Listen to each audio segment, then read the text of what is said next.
Hey Waffle Gang, I do hope you are well. My name is Mark and today we're checking out some more Reddit stories, and if you do love a Reddit story, why not consider hitting that like, subscribe, maybe that notification bell too, and let's crack on with today's first story. Much love, guys. Now today's first story comes from a throwaway account and says, am I the arsehole here for tricking my sister-in-law into stealing our baby name? Cheeky. So I, 33 female, have been married to my husband, Kevin, 35 male, for 5 years. We have a 3-year-old daughter and I'm currently pregnant with twins, male and female. My brother-in-law, Terrence, 38 male, has been married to his wife, Jess, 39 female, for 7 years. Jess and I are total opposites. Jess is an extrovert. She's kind of loud, boisterous, and some would even say abrasive. I'm an introvert. I'm not quiet or shy, but I am reserved. I'm also very observant. The first time I met Jess, I told Kevin that we would be like oil and water. We have never been overly hostile towards each other, but also have never gone out of our way to bond. Unfortunately, Terrence and Jess had fertility issues for several years before finally having their son a couple of weeks ago. Prior to this, Jess was very odd towards us when I was pregnant with our daughter. The best way to describe it is hot and cold. One minute she pretended like she didn't care while we were talking about it at family gatherings. The next she was volunteering to throw the baby shower. I gave a firm no to that. We both assumed the behavior was because their fertility issues and didn't think too much of it. But the strangest thing she did was almost demand to know what we were naming our daughter before we announced it. She asked us constantly after our gender reveal and got visibly annoyed when we just laughed her off and said it was a secret. We couldn't understand why the hell she cared so much, as she was not expecting at this time. Regardless, we didn't share the name with anyone. When our daughter was born and her name was finally announced, Jess was kind of obsessed with it. I don't know how to explain it. She just kept going on and on about how beautiful and unique it was. To this day, she comments about how different it is. The name we chose is a pretty common Welsh name, which wouldn't be all that different except for the fact that we are African American. Lol. I've always gravitated towards names from different regions and found and fell in love with a name years ago and never shared it with anyone prior to Kevin. Fast forward to both of us being pregnant at the same time. Jess's odd behavior continued towards me, but this time it was more blatant. Snarky comments under the guise of jokes about how big I was going to get with 2 babies and that my body would never snap back like it did after our daughter. She even accused us of getting pregnant on purpose after she announced her own pregnancy, even though the whole family knew we were actively trying, and at the time of her announcement, I was already a few weeks along and didn't know. One thing about me, introvert or not, I'm no pushover and will stand up for myself. But I chose to ignore Jess because I knew that would get to her more than confronting her would, since she seems to thrive off drama. Jess was obviously much further along than we are. However, we did have our gender reveal prior to Jess giving birth. And right on cue, the baby name interrogation started again, because they decided not to find out the gender of their baby in advance. Jess kept hounding us for both of the names we had already picked out, but again, we declined to answer. After days of this, I got annoyed and asked Kevin if he thought the reason for her insistence was so she could use the first name since she was due first. He kinda chuckled until he realized I was serious and said he didn't think so, but that anything was possible. So I said, let's test it.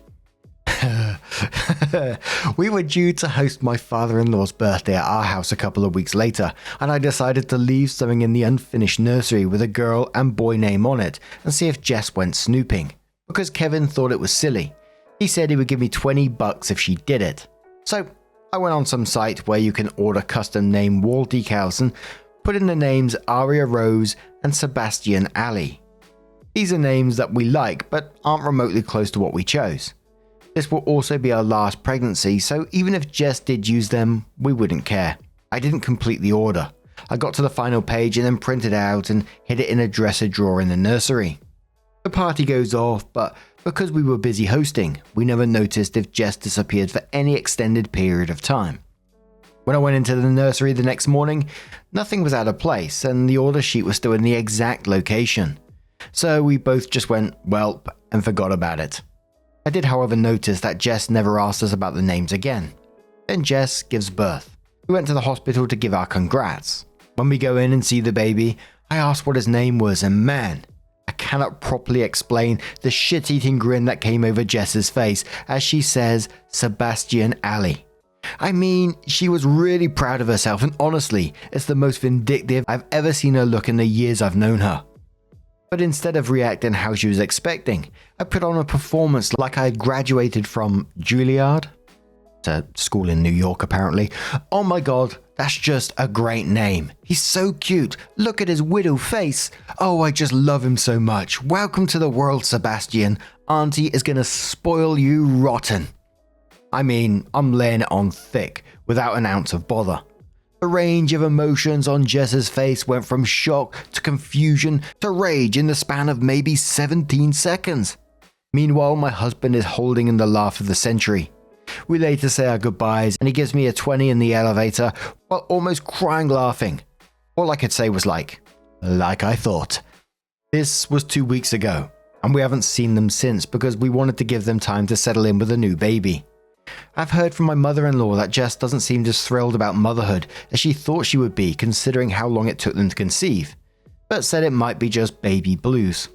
Obviously, I think she's just disappointed that her petty move didn't have the desired effect on us. I did share this with my sister, and while she laughed initially, she did say it was kind of an arsehole move. So, am I the arsehole here? But there's no way you can be the arsehole in this situation. You literally knew what she was going to do, so you printed off a bit of paper, and then she went snooping in your place to find out these names, and then thought she was going to get one over on you. You know. These were all choices that she made in the end. Teresa says not the arsehole. That's hilarious. Put sister-in-law on an information diet about having anything to do with your pregnancy and kids. Sister-in-law probably isn't done trying to cause drama. Yeah, there's the possibility that she might try and change the name if you give it up beforehand. Opie says, I am more concerned about this now. Before her pregnancy, her and brother-in-law lived in another state for years. That's why it was so easy for me to ignore her. They moved back here in May, and it's become harder to dodge her. Teresa replies that saying, be ready for the questions about where you buy their clothes, what pediatrician you use, what extracurricular activities you're going to do, what daycare, preschool you use, etc. Avoid telling her details if you can. Proper Foundation says, not the arsehole, and well played. Jess got exactly what she deserved. HB Mart says, yeah, I think it's impossible to be an arsehole towards certain people, and she's one of them.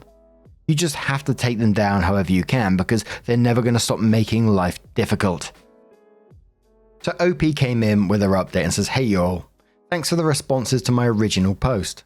The comments were funnier than I was expecting and kept me and my husband pretty entertained. I tried to respond to as many as I could before they got away from me. I've gotten some messages asking for an update, but nothing major has really happened. Jess didn't break into my house to push me down the steps and steal my kid, lol. I did get some additional info though that I can pass along. Before I get to that, I want to give a little context about my relationship with Jess to explain why I did what I did. Feel free to skip past it. No, I don't think so. To put it plainly, Jess and I have been in a one-sided beef since the day Kevin and I started dating. I give her zero thought if I don't have to, and yet I live rent-free in her mind. Based on snide comments she's made over the years, the reason why is jealousy. Kevin and I dated only a year before we got engaged. We were then married within 6 months of that engagement. We had an actual wedding with a ceremony and reception, went on a honeymoon, bought a house in the burbs, and got pregnant in rapid succession. Both of us have good careers and are financially stable. Mother-in-law, father-in-law, and grandmother-in-law all adore me. There is a churchy reason behind this that I will spare you on. Jess and Terence did not have a similar path.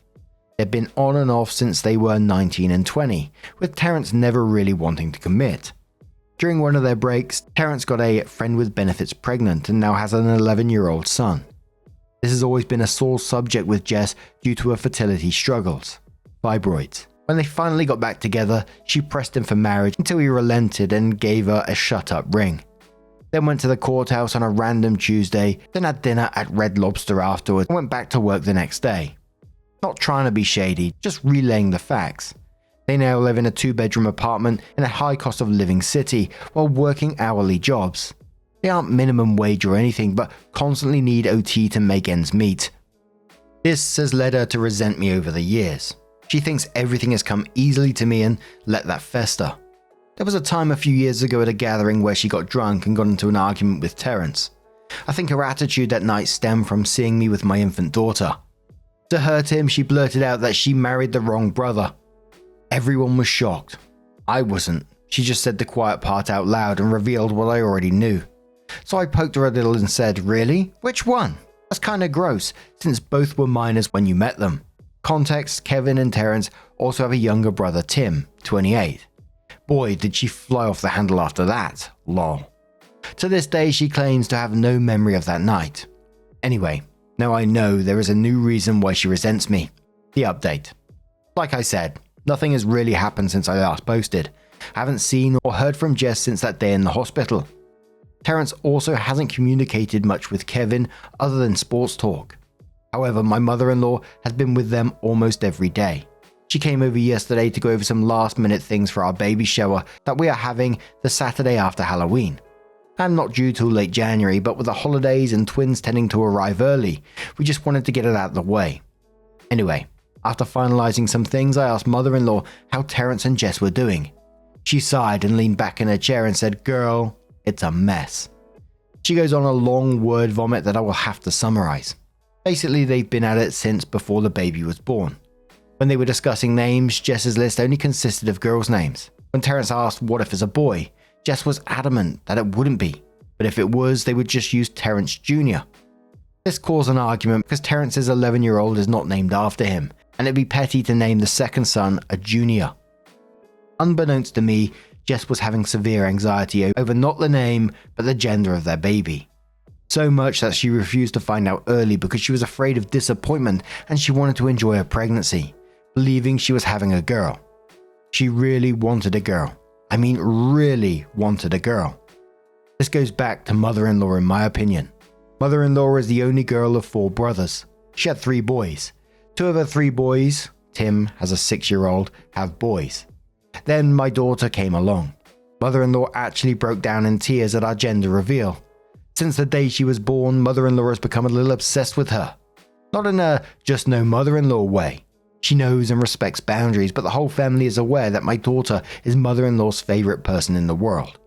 I think Jess thought that by having a girl, she would get that same attention and affection from mother-in-law, as she has never been Jess's biggest fan. When that didn't happen, something sort of short-circuited in her head. Mother-in-law's words, not mine. Before we arrived at the hospital that day, they were still fighting over a name. So I guess when I showed up, she just blurted it out.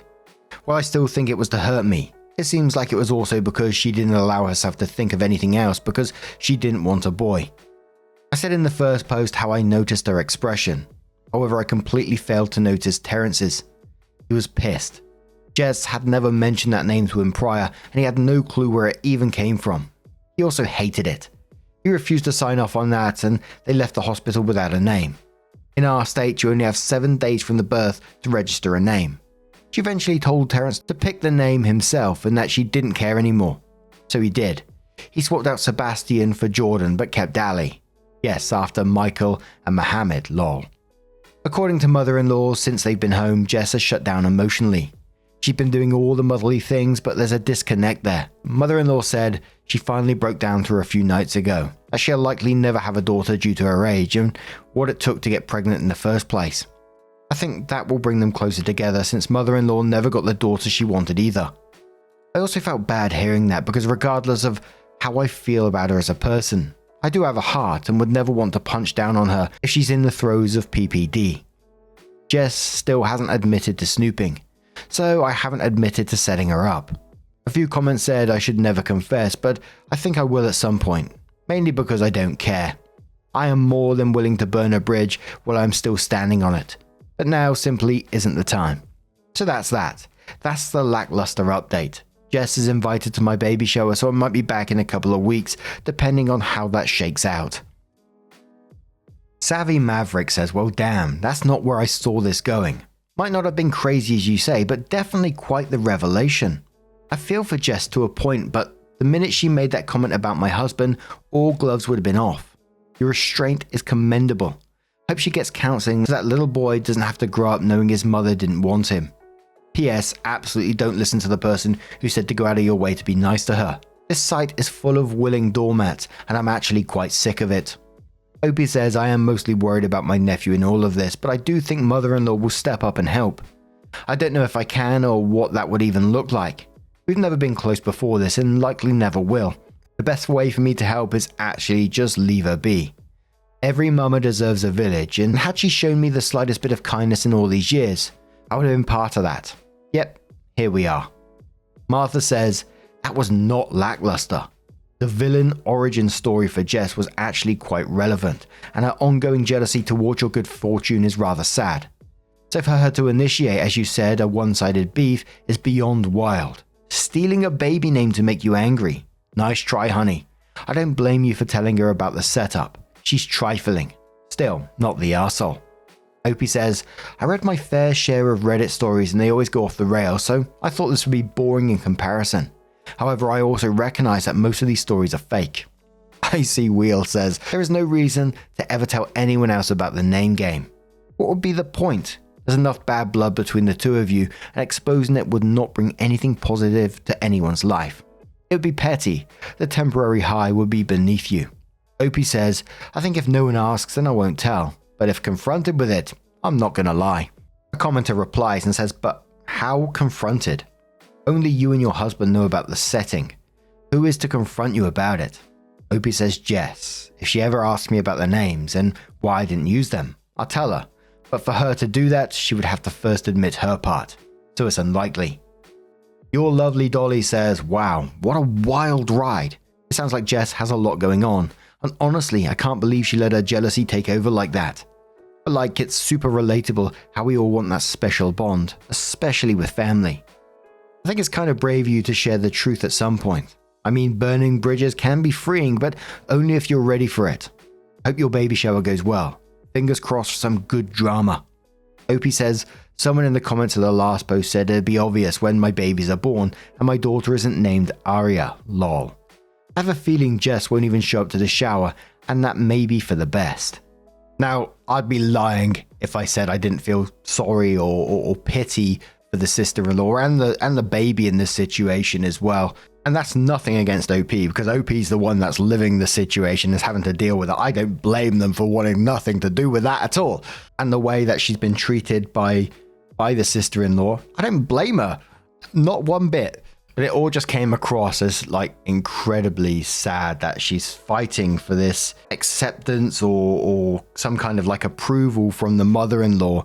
And I really hope that, you know, that she gets some kind of professional help, you know, either therapy or and potentially checked for like PPD and all that kind of stuff as well.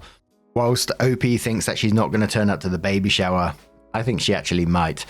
Redneck said to this one, this story needs to die with you. She knows her husband doesn't particularly want her. She struggled financially and medically.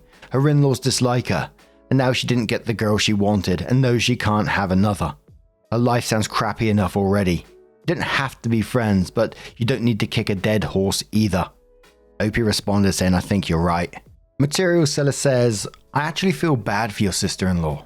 I know she has her faults and she's projecting her hate onto you unfairly, but it seems like she just wants to feel wanted, which is sad. I wouldn't admit to it, even though in the last post I said you totally should be petty, but life just seems sad. I bet she didn't see herself with a man who didn't want to be with her and her feeling so unwanted at this stage in life. Opie says, my thoughts exactly, because 90% of this dynamic was in place before I arrived. I never took it into consideration. I just judged her based on how she's treated me in the last 6 to 7 years. Whether or not that's fair is debatable, but there's almost 20 years of history here that I probably should have considered. Fat Surgeon replies to OP and says, also, I can definitely see a situation where the in-laws may have treated her like shit, so much more than you know. We also don't know what folks in her life have been feeding her about you. I have a family member who I had beef with for years, just for both of us to find out that our relatives were quite literally feeding into the distrust and problems in our relationship. People would make snide comments, twist things into what they are not. Did you notice Fat Surgeon got a slightly similar haircut? She's jealous of you, and it kept making matters worse. It wasn't until me and this cousin both smelled the BS at a particular family dinner that it unraveled. We get along perfectly fine now. I would not be surprised if Jess has people in her life that constantly compare her life to yours and make her feel like absolute dog shit. And there was a mix of comments on that. There was a lot of people saying very similar that, they do feel bad for sister-in-law. Obviously, no shade on OP at all. They don't blame OP for what they did in the situation. But also, there was other people that were saying, sister-in-law's issues, end of. But what do you guys make of this situation? Let us know your thoughts down in the comments below. Now, just a huge thank you from the bottom of my heart for getting involved in today's stories. Your love, your support, your time always means the absolute world to me. So thank you so much. And hopefully I'll see you in the next one. Take care and much love.